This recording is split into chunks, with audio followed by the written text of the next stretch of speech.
Good morning, everybody, and welcome to the First District Court of Appeals. We have two cases on the docket to be argued this morning. When I call your case, would the person who will be arguing, or people who will be arguing, please rise and state your name, the party you're representing, and your readiness to proceed. The first case today is Travelers Property Casualty Corporation et al. Versus Chiquita Brands International Incorporated. Lisa Campisi, Blank Road LLP for appellant and cross-appellee Chiquita Brands International, and I'm ready to proceed. Thank you. Good morning. Todd Shank from Tressler LLP on behalf of Federal Insurance Company et al. Thank you. Rich Rizzi from Gallagher Sharp on behalf of the Travelers Defendants. And yes, we're ready to proceed. Okay, thank you. And once we come back to you, I will talk to you about how we're splitting time, how you're splitting time, rather. Thank you. Okay, next we have State versus Jackson.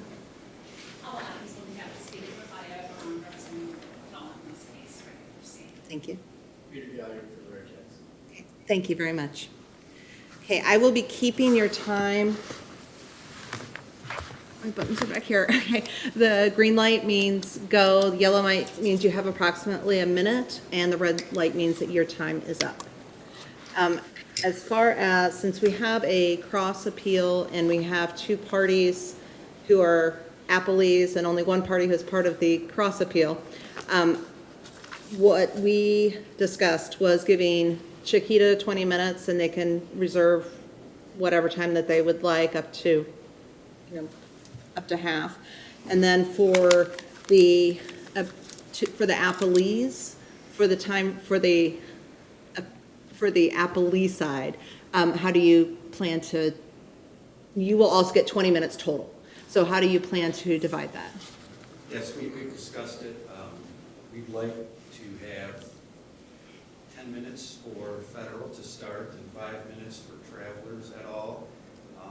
We expect there might be some questions, but for the cross appeal for Federal et al., we'd like to reserve 2 minutes for both, if that's possible. Okay, that's fine. You will get 20 total. So, Cut us off at 18. Or You got it. If we're done before that, fine. all right, that is fair. All right. When you are ready, you can come on up to the podium and I will start your time. And how much time would you like to reserve? Oh, I'm sorry. I'd like to reserve 5 minutes. Thank you very Okay, much. thank you. Ready. Good morning, Your Honors. Lisa Campisi for Defendant Appellant Chiquita Brands International and Cross Appellee. May it please the Court. I'd like to start by addressing what I imagine are two elephants in the room for Your Honors. The first elephant is, why are we here? Why are we here if this Court in 2013 already adjudicated that the complaints against Chiquita, as they were then alleging in 2008, did not involve an occurrence? And the short answer is, and I'll get into more detail in a moment, because that ruling only addressed the duty to defend and only addressed that duty based on the bare allegations of the complaint. And what we are involved in here is the duty to indemnify, which is separate and distinct from the duty to defend and is not dependent on the duty to defend. It is incorrect to say, as a matter of law in Ohio, that as a matter of law, where there is no duty to defend, there is no duty to indemnify. That is not Ohio law. And therefore, the 2013 decision has no preclusive effect on the question of indemnity, and for that reason, the 2021 decision saying that should be affirmed. Before you move on, I agree with you. They are two separate duties.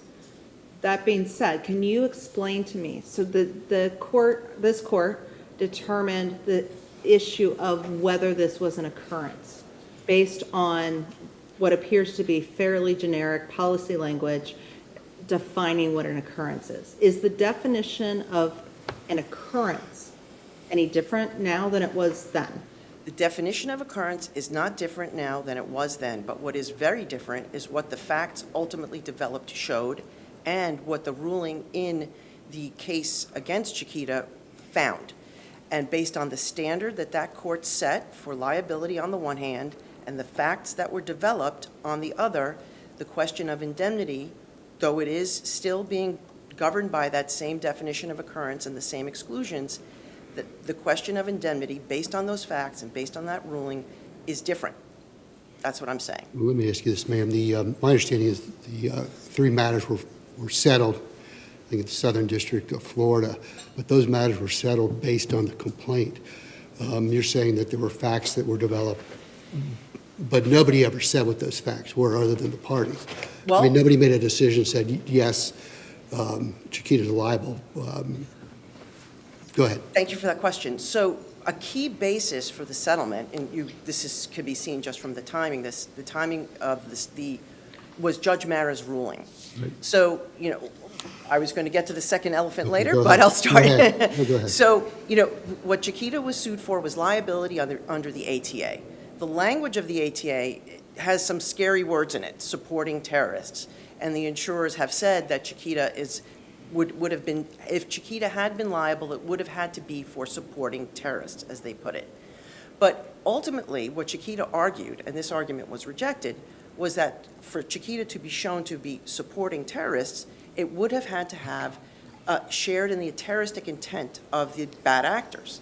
Judge Mara rejected that, and instead what he ruled, and I'll get into this more later, his ruling was that because Chiquita made payments to a known terrorist group, that was enough to establish liability.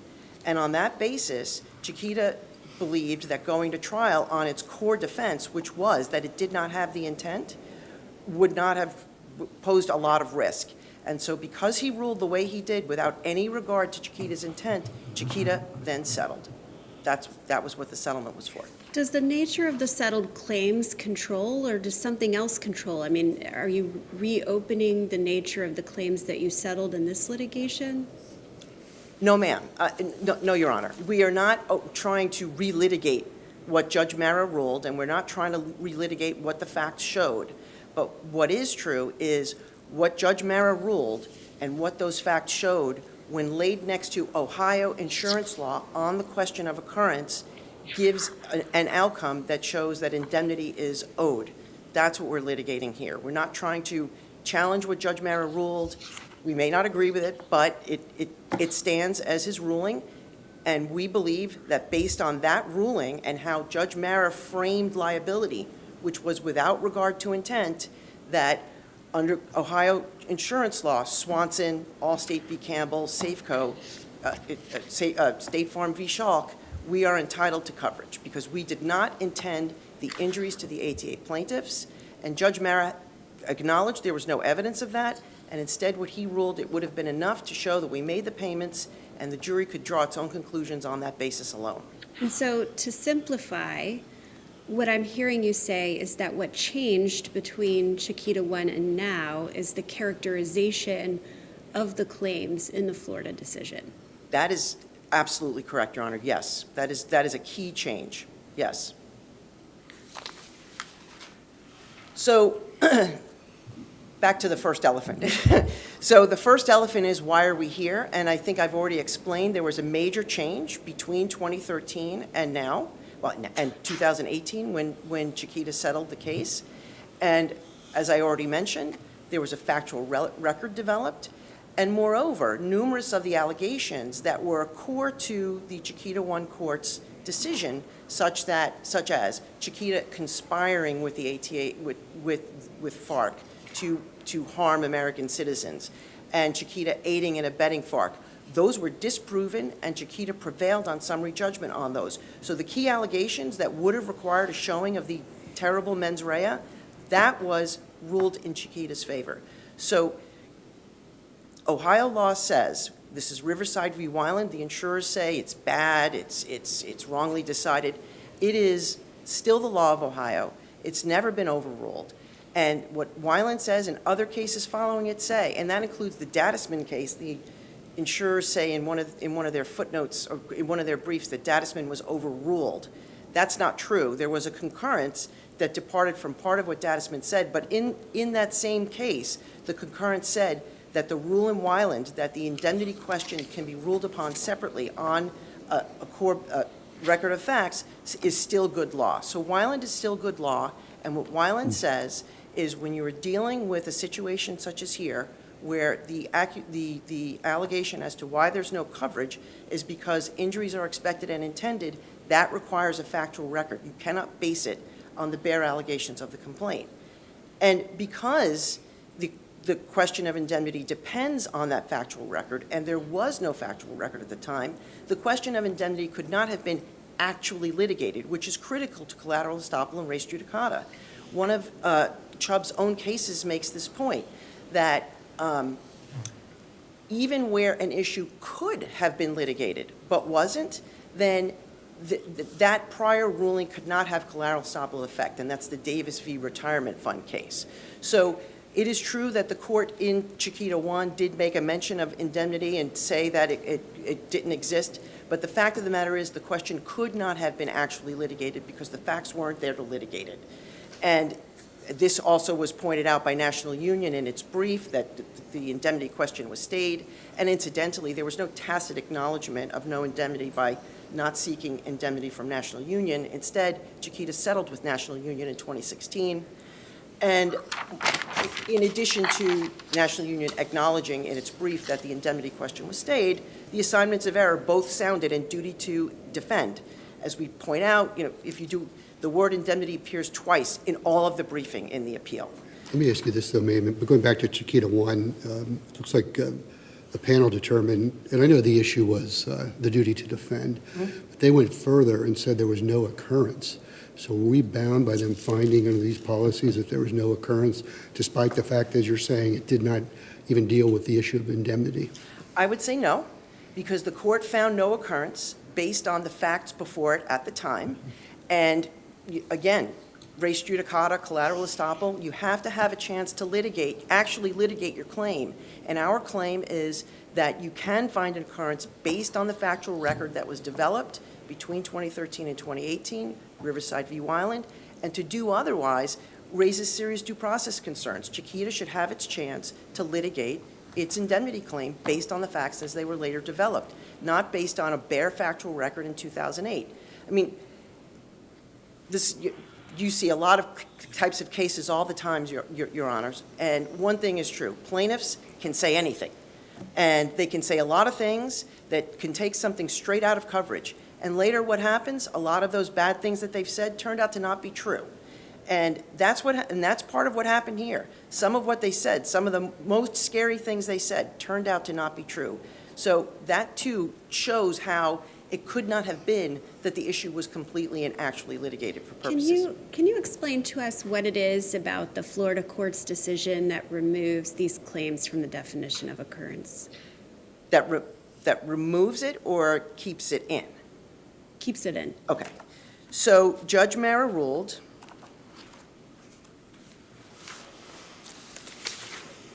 let me just one step back.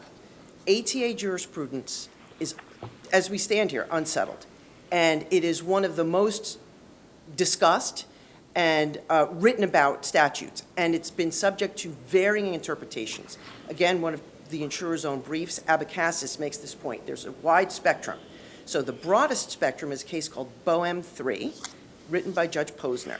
And Judge Posner said, the mental element required to fix liability on a donor to a terrorist organization is therefore present if the donor knows the character of that organization. And then he later held, page 698, anyone who knowingly contributes to the nonviolent wing of an organization that he knows to engage in terrorism is knowingly contributing to the organization's terrorist activities. Now, the dissent in Boehm took issue with this, as have many scholars, and they said what was, this is a quote, remarkable about it was that it eliminated any need for proof of a defendant's intent to support terrorism. A defendant's knowledge that it is providing aid to an organization that engages in terrorism is deemed enough to hold that defendant liable for the terrorist act. Then you turn to Judge Mara's decision, and I invite you to read it. It is replete with reliance on Boehm 3. And his ultimate holding, it's true, he does recite elements of the statute as he goes along, and again, admittedly, the statute has some language in there that's scary, but when you get to his ultimate holding, which is on page 1320, this is what he says. He first cites the basic premise of the statute, 2339A, material support. Then he acknowledges that you need evidence right? He says 2339A requires evidence that a defendant either knew or intended that its support would be used to prepare for or carry out a terror-related crime. Okay, but again, Chiquita had put forward evidence that it had no such intent, right? Chiquita argued on summary judgment it could not have had such intent. It was a victim of terrorism itself. FARC extorted Chiquita. Chiquita was afraid of FARC just like everybody else. And so Chiquita argued that it could not have had any intent. Judge Mara rejected that. This is the next sentence in his holding. Where support is given to a known terrorist group having only violent organizational goals, certainly there is at least a jury question as to whether the payments were made with the requisite knowing or intending mens rea, and this is a fair question, regardless of whether the payments were made as voluntary donations, as in BOEM 3, or as protection money hedging against future personal attacks as claimed here. So there it is. He goes from, you need evidence for the mens rea, and then the next thing he says is, where there's a steady stream of payments, the jury can look at that and draw its own conclusions as to whether or not the mens rea was met and whether or not there's liability. No other discussion about whether Chiquita shared in their goals, whether in FARC's goals, and whether Chiquita, certainly no discussion of whether Chiquita intended to harm the ATA plaintiffs. And one thing that's abundantly clear, ATA jurisprudence is, and Judge Mara said so in his opinion, the ATA defendant does not have to be shown to have intended the attacks that harmed the ATA plaintiffs. That is On plain. some level, wasn't the purpose of the payment to avoid terroristic acts? Yes, it was, Your Honor. Does the record bear that out? Absolutely, it bears it out. In fact, there are points in the record that show when Chiquita ignored the demands, FARC attacked and killed people and hurt people. So it's absolutely true. And that was what Chiquita was trying to argue, but that wasn't what Judge... You have about a minute. Oh. That wasn't what Judge Mara accepted. You lay that against insurance law in Ohio. The injuries have to be expected and intended. They were not here. Nor could Chiquita's intent be inferred. Inferred intent requires, not as the trial court said, that Chiquita's acts were a substantial factor in bringing about the harm, but rather that the act has to be the harm has to be the necessary result of the act that could not have happened here. Chiquita did not pull a trigger. Chiquita was a secondary actor. And what is clear also from Ohio law, a secondary actor's conduct and a secondary actor's intent has to be measured on its own. It cannot be transferred from the primary actor. That's Safeco, that's Michigan Millers with the arsonist. The two lookouts who did not commit the arson were not deemed to not be insured. And so for that reason, the trial court's decision entering summary judgment against Chiquita should be reversed, and this matter remanded for further proceedings. Thank you. And you Thank you, Your have Honor. 5 minutes on rebuttal. Thank you.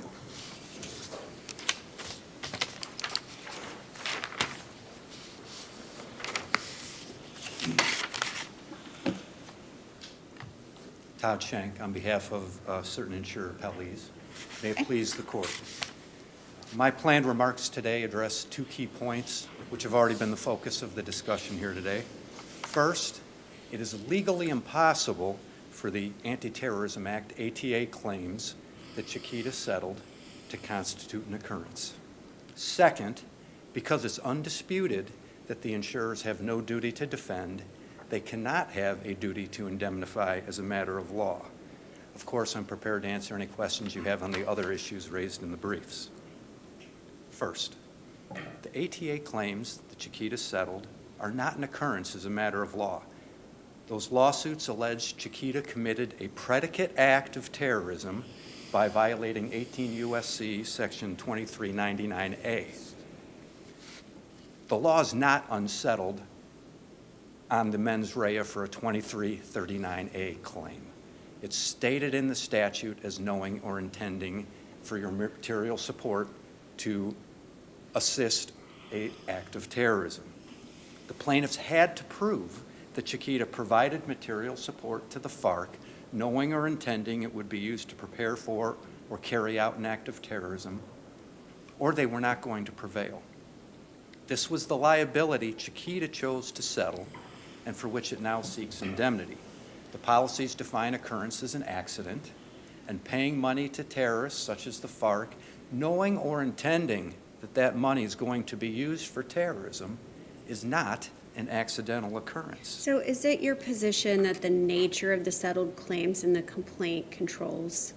In this case, absolutely. There was no middle ground where they could have been held liable for something less than knowing or intentional material support for an act of terrorism and still be held liable and maybe bring it within the realm of an occurrence. Because we don't have a trial, and so we don't have a vetted out factual record in front of us in this case, are we to look to the complaint in the Florida case to ascertain the nature of these claims, or where do we look?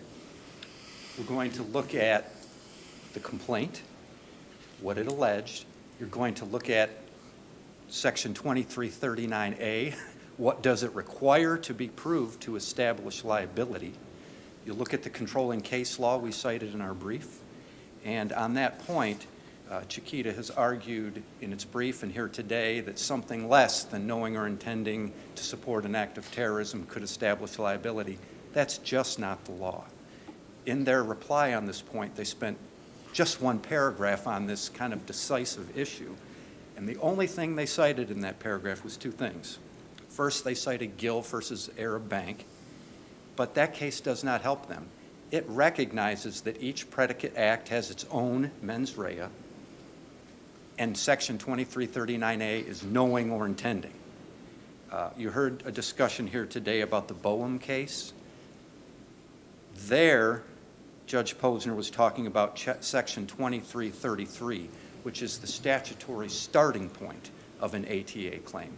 And he talks about recklessness may be enough to get past the threshold for Section 2333. But he also recognizes in Boehm that each predicate act has its own mens rea. Here, the only predicate act was 2339A. So that's what you have to look at. What did the plaintiffs have to prove to establish liability? What was going to have to be found for Chiquita to have liability? And that is that Chiquita provided money to the FARC, knowing or intending that that money would be used for terrorism. Chiquita denies that they had that knowledge or intent. They've denied that in the underlying case. They've denied it here today. They've denied it, throughout. But that's just a liability defense to an uncovered claim. A liability defense to an uncovered claim does not somehow create coverage, which is what they seem to be arguing here. Judge Mara did not, in his ruling on the summary judgment motions in the ATA cases, say that just knowing you were paying the FARC would be enough to establish liability. That is not what he said. He said knowing you're paying the FARC and knowing how violent the FARC is enough for plaintiffs to get past summary judgment and get to a trial on whether they could then prove that Chiquita gave that money to the FARC knowing or intending the FARC would use it for an act of terrorism. That's what Judge Mara ruled. But he didn't rule that intent was necessarily present. He ruled that it was a jury question, right? Exactly. So there's only two outcomes that could have ultimately existed here. Chiquita is not liable for an uncovered claim, or it is liable for an uncovered claim. There is not the middle ground of liability for a covered claim. The other point I would like to raise here today is that because it's undisputed that there's no duty to defend, there is no duty to indemnify as a matter of law. In Chiquita 1, this court held there's no duty to defend these lawsuits. The trial court here similarly said there's no duty to defend the underlying lawsuits. That ruling has not been appealed. But the trial court did reject our argument that because there's no duty to defend, there can't be a duty to indemnify as a matter of law. We contend that was error and provides an alternative grounds to affirm the judgment. The duty to defend is broader than the duty to indemnify, and while they are separate duties, they are related. The duty to defend arises if a complaint alleges covered injury or damage. The duty to indemnify arises if the insured is later found liable for such covered injury or damage. But when a suit does not even in the first instance allege a covered injury or damage, there cannot be a later duty to indemnify if the insured is found liable for that non-covered injury or damage, which is the situation we were in here. And both duties depend upon the definition of occurrence. Correct. And that definition is not different for, I mean, it's the same definition throughout the policy, each Yes, policy. the policies at issue on this appeal are identical in nature to the occurrence in terms of the occurrence definition to the policies that were addressed in Chiquita 1, issued by another insurer, National Union. And I know that there's a dispute about whether they're the same parties or whether it's the exact same policy, but the language is identical. Yes, there's no material difference. Occurrence is defined as an accident. And then the claims also are the same. Exact same lawsuits, yes. Okay, Exact same so cases. then the difference between then and now, in addition to litigating the duty to indemnify rather than duty to defend, is also just what happened during the discovery phase at the trial court below here, as well as what happened in Florida. So those added some context to it, but the underlying policy and the claims, nothing there changed, correct? Correct. It was always a Section 2339A claim then and at the time of the settlement. There was no change in the nature of the claims. All that changed is that Chiquita developed evidence that it believes was going to prove a liability defense to the Section 2339A claim. There is no case in Ohio that has ever imposed a duty to indemnify absent a duty to defend. There is dicta, I don't think it's the law, it's dicta from the Weiland case that says a duty to indemnify can exist absent a duty to defend. But that statement is based on a fundamental misreading of Ohio law. Ohio courts have long held that if covered damage or injury is alleged in a complaint, the insurer has to defend, regardless of whether the insured is later found liable for that covered injury or damage. That case law has nothing to do with the principle we're talking about here, yet Weiland cited it for the very different premise that even if there's no duty to defend, you can have a duty to indemnify. That's a non sequitur, and this court should not perpetuate it in Ohio law. Chiquita has presented this court with only one case nationally that has ever imposed a duty to indemnify absent a duty to defend. That's the Gilbane case out of the Fifth Circuit, applying Texas law on very different facts. This court should not become the second in the country to impose a duty to indemnify absent a duty to defend. Therefore, we believe, because it's undisputed that there is no duty to defend here, there is no duty to indemnify as a matter of law, and you would be free to affirm on that alternative grounds. If there's no other questions, I'll yield to Mr. Rezzi. Thank you.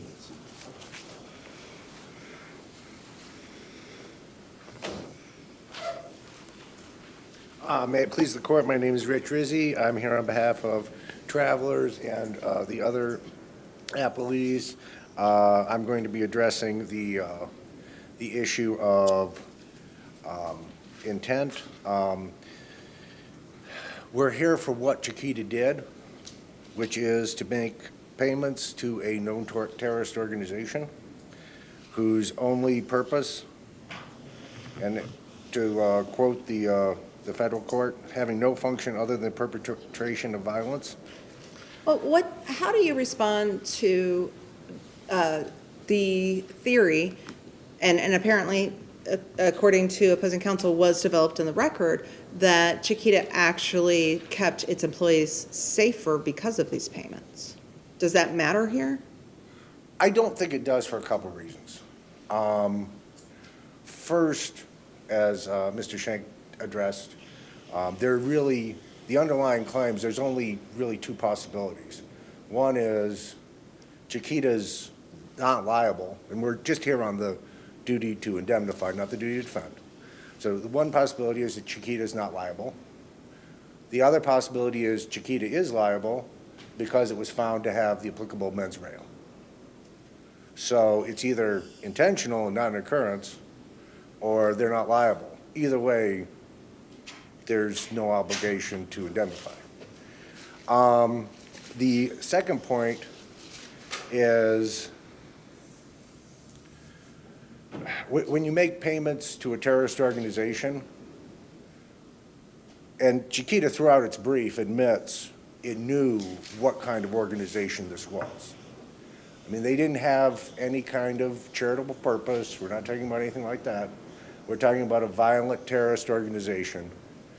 And while Chiquita claims, well, we were paying to protect our employees. Well, what they did was they shifted the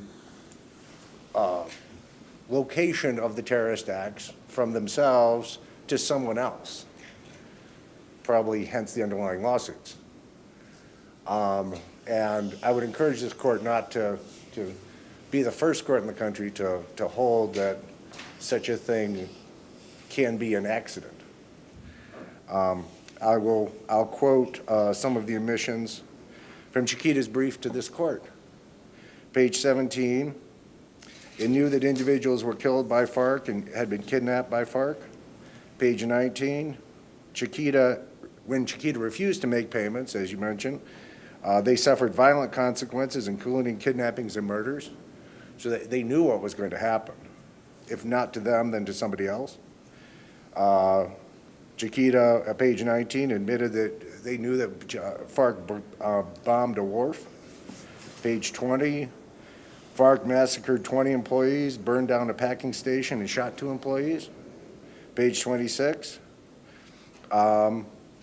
Chiquita admits that it has the burden to initially establish the claims with the original grant of coverage, which is the occurrence requirement.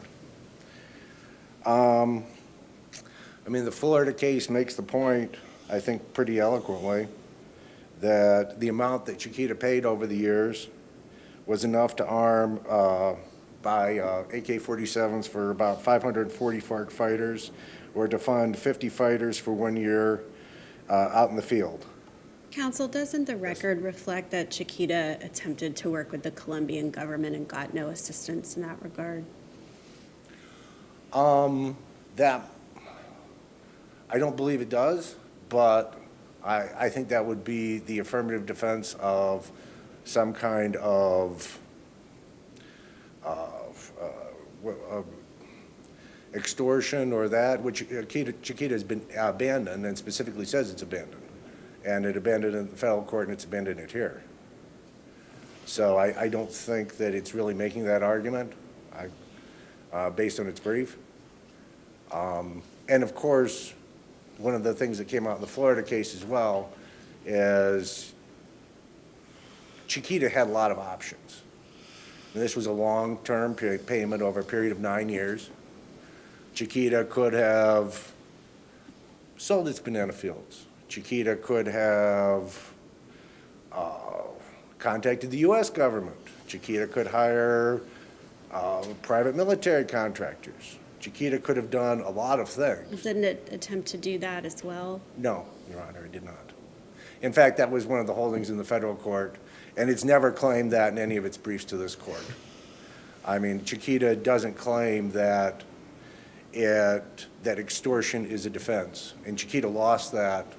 Chiquita specifically says it's not making that argument here, and Chiquita lost that in the federal court.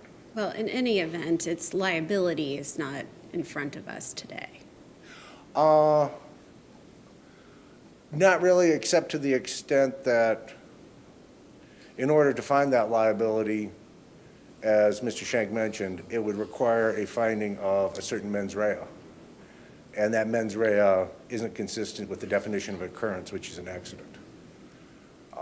If it doesn't have liability, then of course there's no duty to indemnify. Well, hasn't it settled its liability? Based on the allegations and the definition which is in the federal statute, which is inconsistent with an occurrence. the federal statute requires a mens rea, which is knowing or intentional. And I mean, Chiquita just quoted the language from the judge's opinion, which said knowing or intentional. I mean, that's what's required to establish liability. If that's what's required, how can that be an accident? So and the only thing before the court is the duty to indemnify, not to defend. So there actually has to be some kind of liability on the part of Chiquita. And in order to find that liability, there would have to be the mens rea under the statute established by the plaintiffs.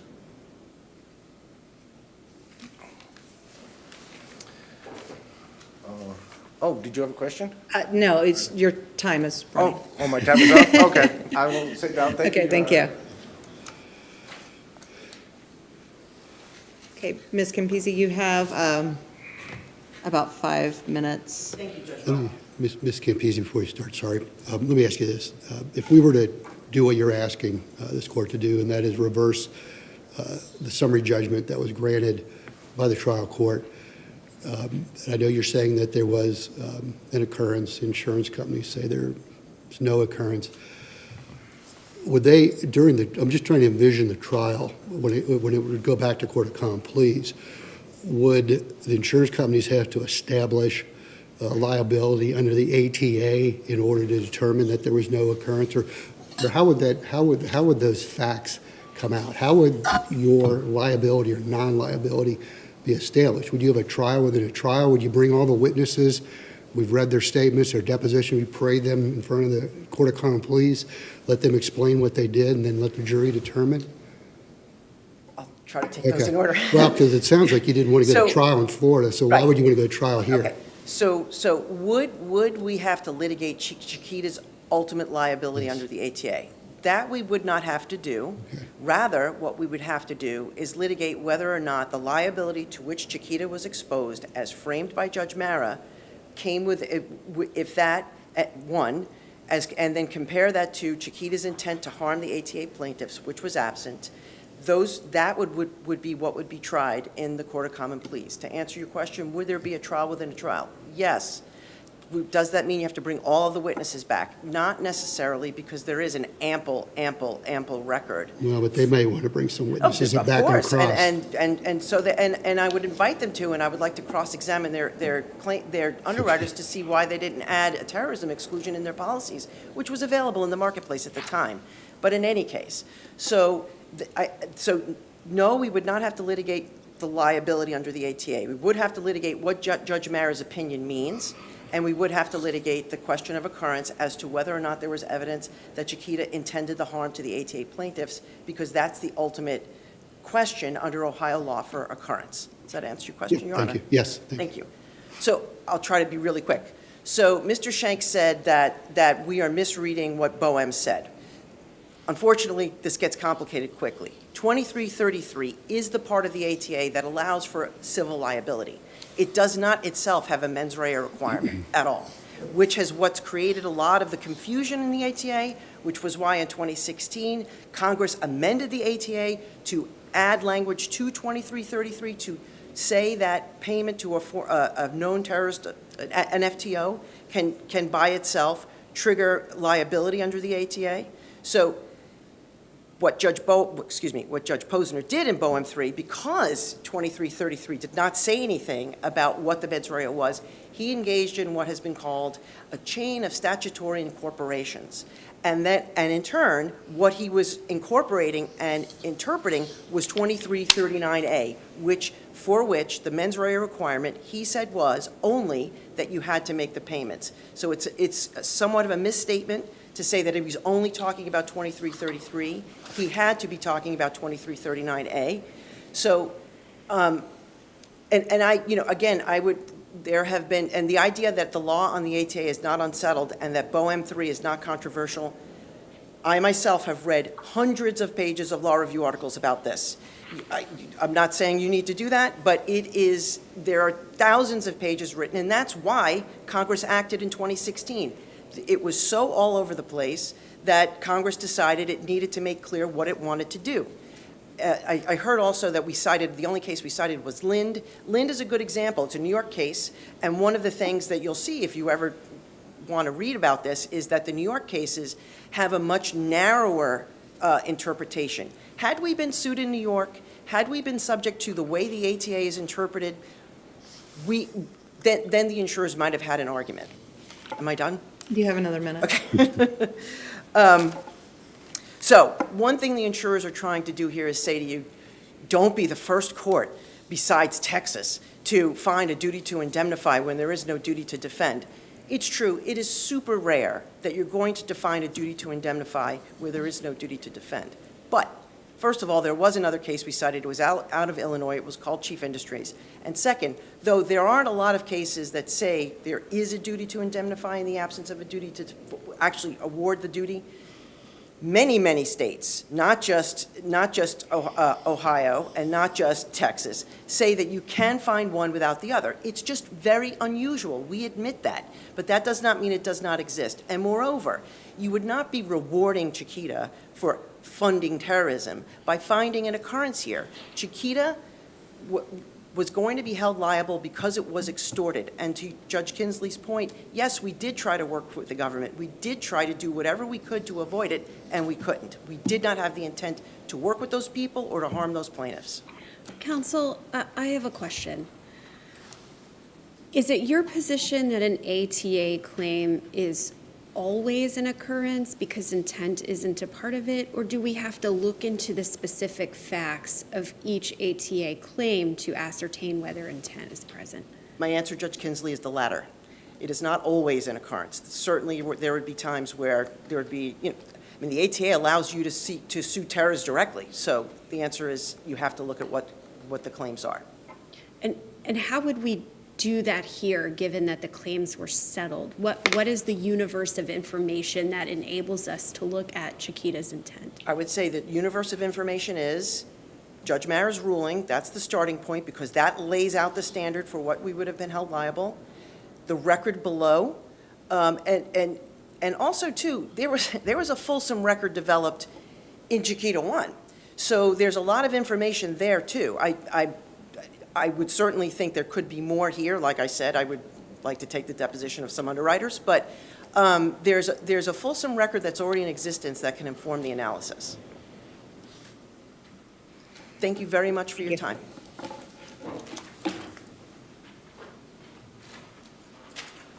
And I will give you a little bit of extra time since she went over just a little bit. So whenever you're ready. To address Judge Winkler's question, if he were to remand, I think it would be incumbent upon Chiquita to prove that it settled because it was concerned about a liability for a covered claim. If it was concerned about a liability for an uncovered claim, that's not covered. They would have to show they had a concern about a liability for a covered claim, and for all the reasons that I've explained, this never was and could never be a covered claim. Counsel just noted that we would need to look at Judge Mara's ruling on the mens rea standard. Well, Judge Mara's ruling on the mens rea standard is very consistent with everything we've said. He said the standard is Chiquita actually knew or specifically intended that the money it provided to the FARC would be used for the specific purpose of an act of terrorism. If plaintiffs couldn't meet that requirement, they were not going to win. The duty to defend, as we noted, is broad, and the duty to indemnify is narrower and confined within the duty to defend. Other than Gilbane, the one case we've talked about, I'm not aware of a single case where a duty to indemnify was imposed absent a duty to defend involving and policy language even remotely similar to ours. I think the extreme nature of Chiquita's argument here is illustrated by the fact that they're still relying upon the Chief Industries case that was just cited to you. that case, the policy itself said, we don't have a duty to defend, but we will indemnify for certain losses. That's a very different type of policy than the type of policy we have here, and provides no guidance at all on this issue. Whenever you're dealing with policy language like ours, the courts over and over again, all over the country say, including courts in Ohio, if we find no duty to defend, it's implicit that there's no duty to indemnify. And we believe that is the correct statement of the law and should be adopted here today. If there's no more questions, I thank you for your time. Thank you both. Your argument has been submitted, and we will issue a timely decision. Thank you, Your Honors. Thank you.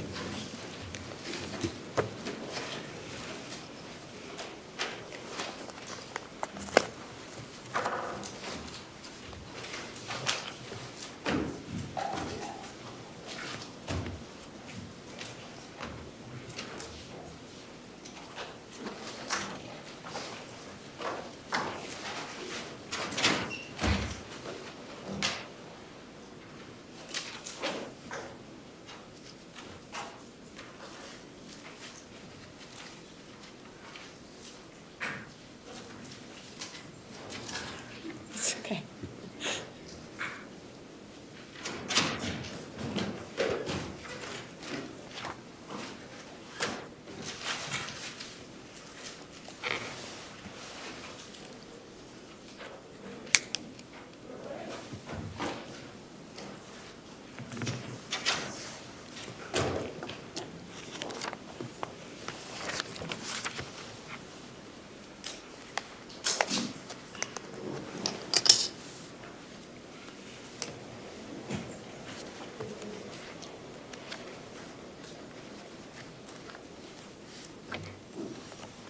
Okay.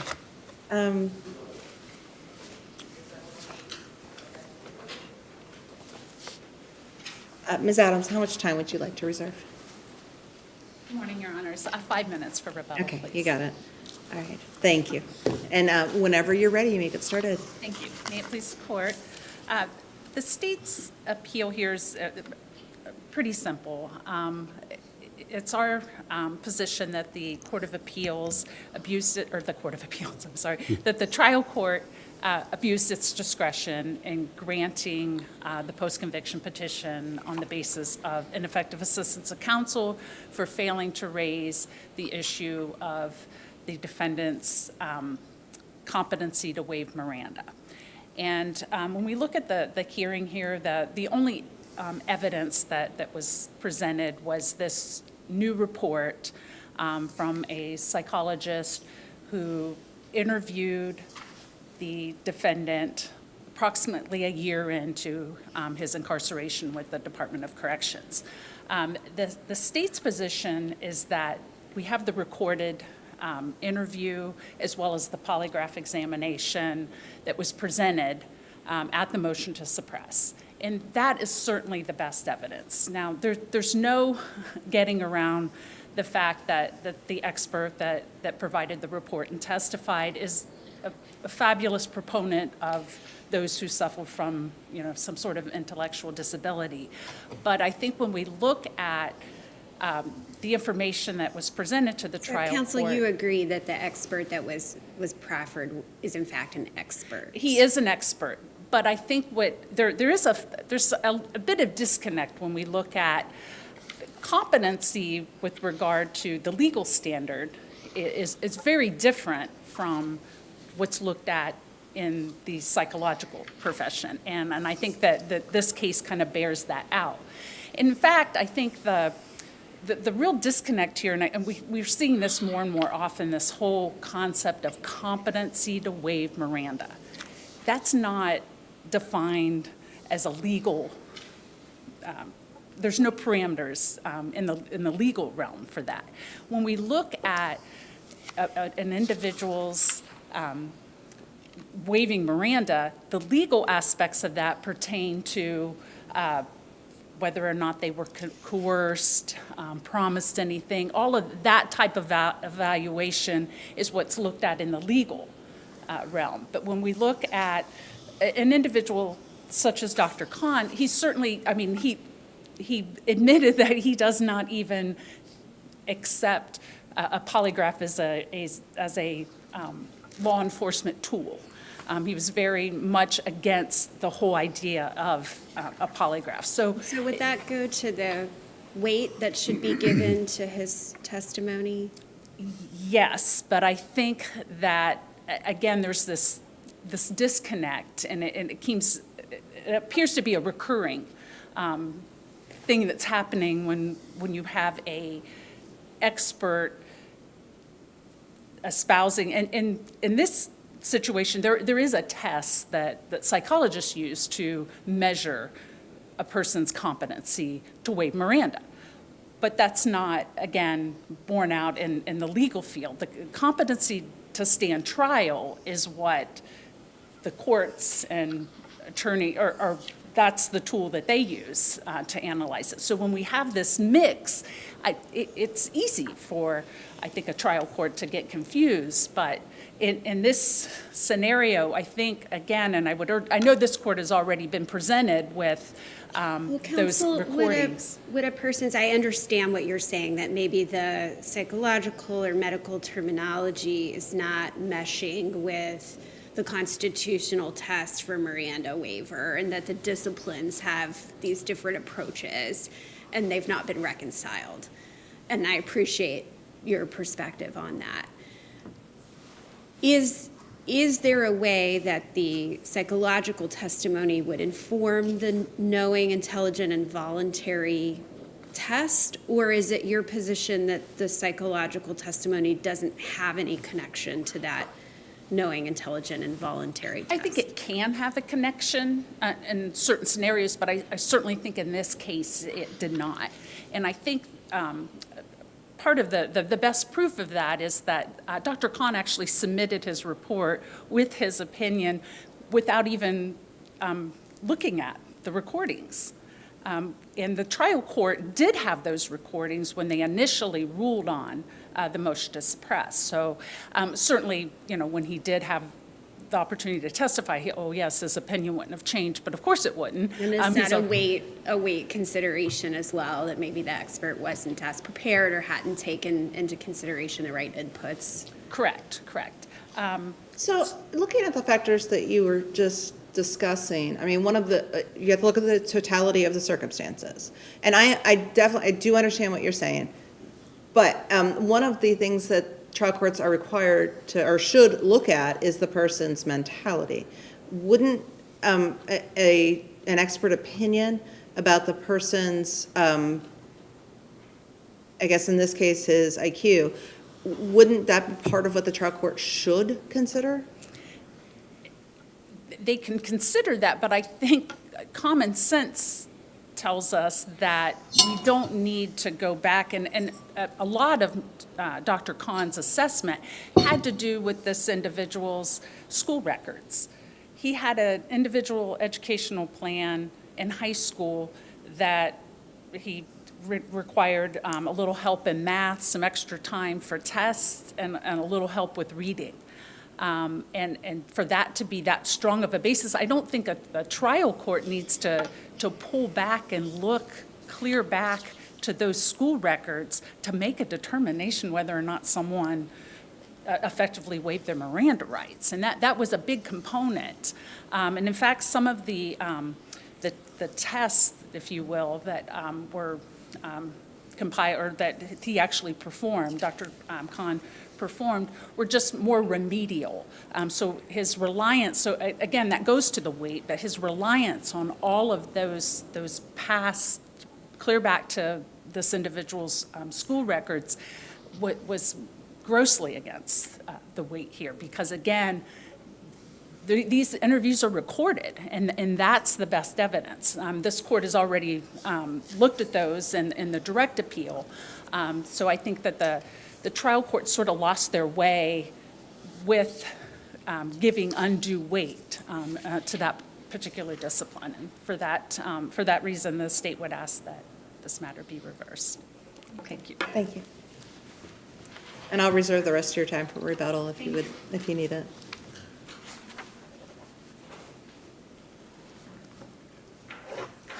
Good morning, Your Honors. Good May it morning. please the court. The only question for this court is whether the trial court's decision falls within a range of reasonable decisions. And the resounding answer to that is yes. I'll start with the conversation as it's happened so far this morning. It seems to me that competency is being conflated in a way here. As Judge Kinsley's question suggested, the legal standard is, was the waiver knowing, voluntary, and intelligent? And that is a clearly established standard. And what the trial court found here was that when he, at the time of suppression, made a determination on whether the waiver was knowing, voluntary, and intelligent, that it was uninformed as to Mr. Jackson's cognitive limitations or mental makeup. And because he was not informed of that, he could not go through the legal analysis in an informed way. And that statement comes from his finding to the Strickland standard of both deficient performance and prejudice. And he clearly enunciates that his confidence in the outcome, meaning confidence in the outcome of both the suppression decision and his finding of guilt, was diminished, which is the prejudice standard from Strickland. The other aspect here at play is that any confession, even with a voluntary, knowing, and intelligent waiver of Miranda, has to be voluntary itself. And Mr. Jackson's post-conviction petition challenged the voluntariness of his confession, and the trial court granted on those grounds. So that, from my perspective, the competency discussion, or the idea that the psychological community has been thrown into the courtroom and usurped the legal system in any sort of way, really misses the boat. I'll highlight 5 points as to why the trial court's decision is undoubtedly within a reasonable range of decisions here. Before you do that, let me ask you a question. My understanding is your client largely denied the allegations, and then at one point made one admission. All right. So concerning the prejudice, did the court ever determine whether absent that one admission, absent the admission, because I know the girl testified, that he would have been found not guilty? Do you understand that just with the testimony of the young girl, would the judge have found him guilty? Yeah. It was a And- bench trial, right? Yes, it was. Okay. And the most telling piece in this record there is when he announces his finding of guilt, his findings of guilt. He says that Mr. Jackson's in-court testimony is entirely incompatible with the interrogation. I read that. That expressly answers Your Honor's questions. There are other components also. There is some discrepancy in the other testimony from the trial between the alleged victim's testimony and the grandmother's testimony in terms of opportunity for the two to be alone in the home when they're both there. So there are other things that point to the trial court, or support the trial court's conclusion that my confidence in not only my suppression decision, but also my finding of guilt is diminished here. Therefore, Strickland is met. And there's- Counsel, is prejudice even in front of us? I mean, I understand the state's appeal to rest on deficient performance. I should have started there and intended to start there and then kind of tried to address what was there. So the first point supporting the trial court's decision falling in a reasonable is that anything other than deficient performance is forfeited or waived. It was not raised in the brief. The word prejudice does not appear in the brief, and it was not discussed at all. So I agree that prejudice is not in front of the court. As to the deficient performance piece, to an extent, Judge Winkler's question gets to that in the sense that the judge had to determine that counsel, in its failure to investigate, was unreasonable. And I think that monumental piece for the court that he contemporaneously identified, that it was a big deal to me as a fact finder that you said different things on the stand than you said in the confession, that really goes to and highlights why counsel had to investigate. The IEP that the state suggests is what Dr. Kahn relies on, really, that's not accurate. The IEP is the start. It's what triggered counsel's should have been knowledge to go do the work, but it didn't do that work. And that's what the trial court has held here. The second point that demonstrates that the trial court's decision was within a range of reasonable decisions is that there's no blanket policy or rationale being applied here by the trial court. He identified all the proper legal standards.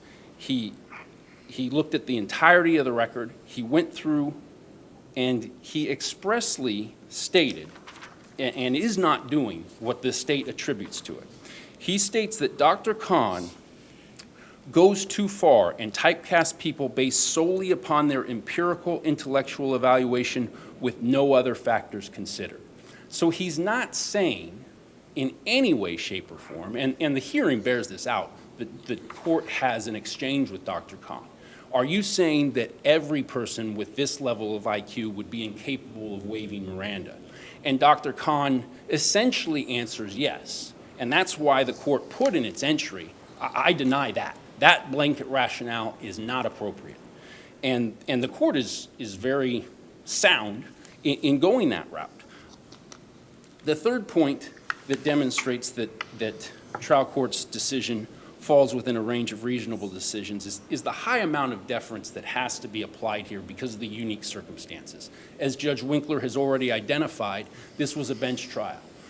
The same human being, the same judge, heard everything, heard the suppression, heard the trial, found guilt, heard the post-conviction petition. It could be that sequence of unique contributing factors makes it that might be the only human being who can make a determination whether his decision was impacted. Now, I recognize that an appellate court can review, but from a deference standpoint, those are unique, confining circumstances. And this holding, if the prosecution has a concern that this opens floodgates, and man, all you got to do is get an IQ score, and now you can go undo all this stuff, it's just not true. This is cabined to these precise facts only. And there are elements here, the use of the polygraph is kind of unique. I understand that in Cincinnati it sounds like it's a relatively standard practice, but in my practice for 15 years throughout the state, I don't see this practice of we're going to talk to you and then give you the chance to go take a polygraph a ton. So what I'm getting at is the unique features of this case, cabinet as such, that it's not going to create a floodgate type of problem. Counsel, I know you're only on number 3, I believe, Yes. of 5, and so this may be coming, but one thing I noticed that made this case particularly unique for me is that Mr. Jackson, when verbally asked about Miranda, phrased back to the detective, he said, well, it means I have the right to talk, which is not at all what Miranda means. So his statement himself that he was saying indicated that he had some confusion. I agree with Your Honor wholeheartedly, and that is a point that I made through argument and Dr. Kahn made to the trial court, that Larry, and when I had a give and take with the detective who gave the warnings, his position was that did not connote confusion in any way, that didn't miss the boat in any way, and that when he said, hey, you can talk to me or not, if you start talking to me, you can stop. If you ever want a lawyer, we'll stop. He then said that to him. And I asked him, was that trying to clear up confusion? And he said, no, we were just in our interview at that time. And I leave that to the court of what that means. But I took from Larry's response the exact same thing that Your Honor did, which was he didn't understand. It's not that he can talk, it's that he can be quiet. That's the Miranda. That's what's trying to be connoted, and he did not get it. So we have some objective indications there, and that goes to the responsibility of counsel to investigate. And by that presentation, plus an IEP that gets referenced in the trial, both in the suppression motion, and then Larry references it in his own testimony. That really should have put counsel on notice. And the prejudice from that, and I know from my perspective, we're not in prejudice, but not necessarily to the Strickland standard, but the effect that came from that was when the court clinic report was issued, and it stated that Mr. Jackson didn't have any cognitive limitations. The trial court at sentencing made a specific note to that, and I think that ties back to its finding of guilt decision saying that, hey, it's a real big deal that you're contradicting yourself these two places. So that, all of that demonstrates to me just how powerful it was for the trial court and just how reasonable the trial court is being in its ultimate conclusion here. The fourth point that I'd like to make is the trial court made no errors, no legal errors, no factual errors. He identified the correct legal standard, he applied it. And the fifth point that I'd like to make is that any time there are two or more reasonable conclusions that can be drawn from the totality of the circumstances, there can't be an abuse of discretion. It can't be abuse of discretion to pick one reasonable choice over another. And that's what we have here. The prosecution's objection is that a reasonable conclusion that went against them was selected.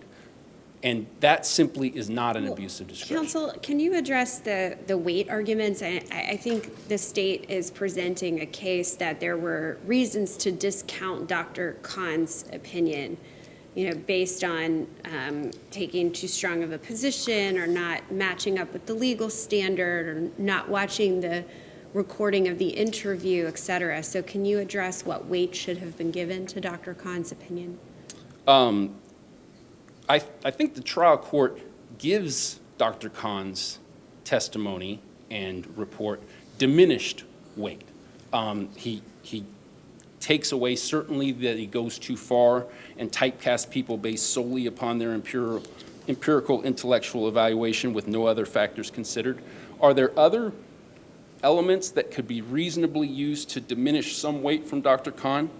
Perhaps. But again, this is the totality of the circumstances. So then I guess the question becomes, is it reasonable to grant post-conviction relief based upon the opinion of a diminished expert? Certainly. It depends on where the weight lands. And any expert, if, as we go through a weight quantification, just because there's a reduction doesn't mean it doesn't stay above the threshold. And it clearly, from the trial court's decision here, it stayed above the threshold for the trial court. And the state did not have its own expert in this regard. That's another piece in terms of kind of tied into forfeiture or waiver, is that the state had the opportunity to make this a battle of the experts and chose not to. I won't try to speculate onto what that is, but an inference could be made that they didn't think they could get any better. They didn't think they were going to get anything different. Again, that's speculative and we can't, but that's a reasonable inference from a selection if the situation was, as the prosecution paints it today, that this is a cavalier, he's forging new territory and he's coming in and he's overwhelming the legal system with his whatever. You would think that the response would be to get a more measured psychologist and make it a battle of the experts. The state selected not to do that.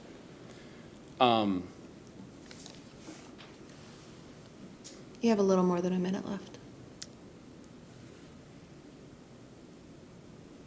The last thing that I will say before giving my conclusion is that in Wiggins v. Smith, the U.S. Supreme Court got to this responsibility to investigate and really established what a reasonable duty to investigate looks like. And from that case, the court held, strategic choices made after less than complete investigation are reasonable only to the extent that reasonable professional judgments support the limitations on investigation. So a decision not to investigate thus must be directly assessed for reasonableness in all the circumstances. And I think what the trial court's entry does here, although not explicitly citing Wiggins and not explicitly using those words, is he faults trial counsel for failing to identify the red flags, failing to follow through on that, and failing to see the impact of it.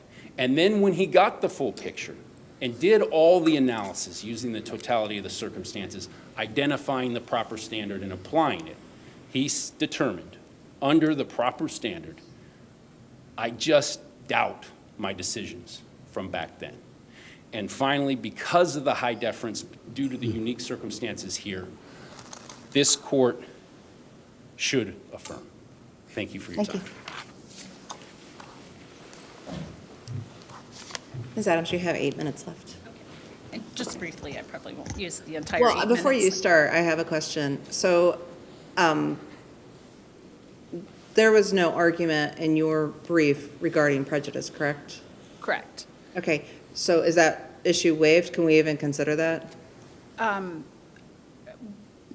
To that degree, yes. I think that again, the ineffective assistance finding that the trial court made here, again, and much was made of the state not, bringing in an expert to combat that. Again, the best evidence here, the best tool for anyone to look at is those recordings. Now, I agree, we would be kind of in a different spot with regard to prejudice and stuff had defense counsel not even filed a motion to suppress.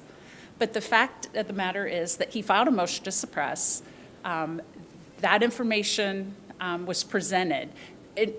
Essentially what we would be telling defense counsel that they have to do in every scenario like this is that you've got to start bringing in experts, you've got to raise that right there in the motion to suppress. That's kind of what it appears that's occurring here. What the information that was available in the recordings of the defendant's interviews. And its context here is important as well. This isn't like Mr. Jackson was brought into the police station, he was arrested and brought in. I'm gonna stop you for a second. I want to go back to what I asked and word it slightly differently. Okay, so the Strickland test is that the counsel was ineffective. That's one prong. And then there's also the prejudice prong, correct? Correct. Okay, so your argument focused on ineffectiveness. It did not focus, there was no argument about prejudice, correct? Correct. Okay, so where does that leave us? Well, certainly I think if the court wanted to delve into the prejudice aspect, that's possible. But what was presented to the trial court here is that the record, and I keep saying that, is that the recordings are what was the best evidence in regard, and the trial counsel had that information before it too. So what we would have to be saying is that the trial court and trial counsel had to have gleaned just from looking at that recording that they needed to go on and, order the defendant's school records. They needed to bring in an expert. And I just don't think that we meet that standard there. So, Well, counsel, whether- what about Mr. Jackson's statement where he's characterizing Miranda as giving him the right to talk? Doesn't that suggest that he's confused on some level? Not at all. And I think, again, that's why I wanted to get into the context of his statement, is that he came to the police station with no appointment at all. He'd heard from, I believe, a family member that, his name was brought forth in this, and he wanted to come and clear his name. And so that was, and I think that shows, and one of the aspects that was analyzed here is that he's not goal-oriented. I think that the context of his statement shows he was 100% goal-oriented.